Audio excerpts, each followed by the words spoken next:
Well,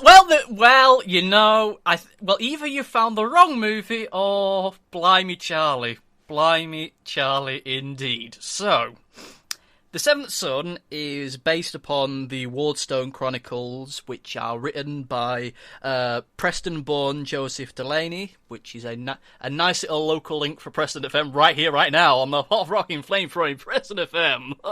The story is that when the evil witch Mother Malkin escapes from her prison, it is up to Tom, the apprentice spook, to learn how to defeat her with the help of Master Gregory before the Blood Moon, when Mother Malkin will be at her ultimate power, able to destroy the whole kingdom of County.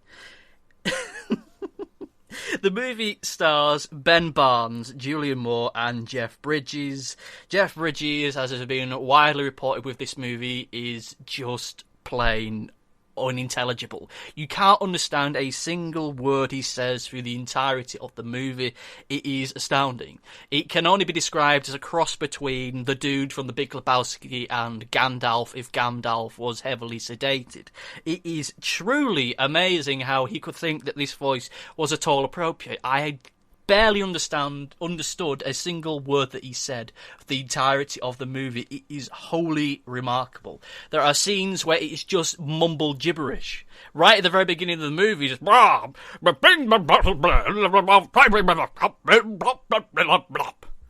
remarkable, and he does that voice for the entirety of the movie. There are moments where you're just checking, did he say a naughty word right? It's remarkable. He's trying to tell him about this evil Mother Malkin, this evil witch, and the history of her, and the relationship that they once had, and it just sounds like Brian Badonde from Face Jacker, just...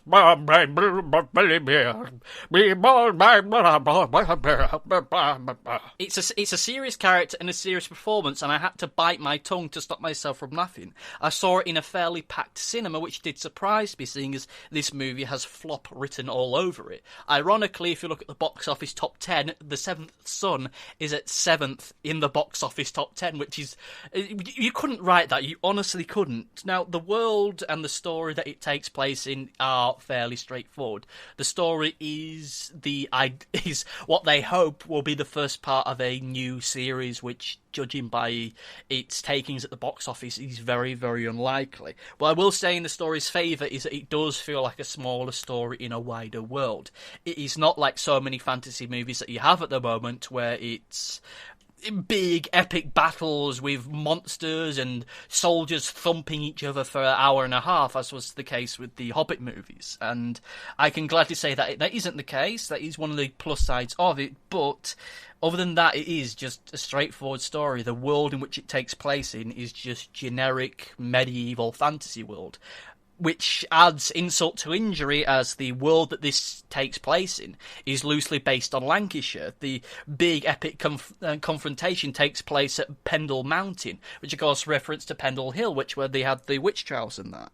The speech, the terms that they use in conversation are typical northern words. They don't refer to Thomas's mother as mum, or indeed mom, seeing as they're speaking in American accents. They use ma'am, which feels very, very odd.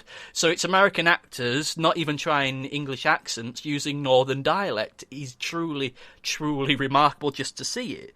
It feels like a pre-Lord of the Rings fantasy movie. It feels like the kind of movie that, had it been made 20 years ago, the budget would have been on par with Conan the Barbarian, or at worst, some of the Conan the Barbarian rip-offs.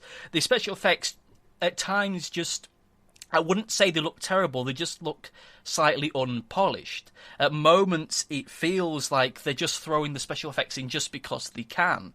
It's odd, particularly as there is one character who is supposed to be this ogre troll kind of person, but they've got a mask on. They're using prosthetics and practical effects for that, but almost everything else in that world is CGI. So you've got this weird juxtaposition of fairly naff CGI and a fairly naff mask being in the same scene, not looking as though they're in the same movie.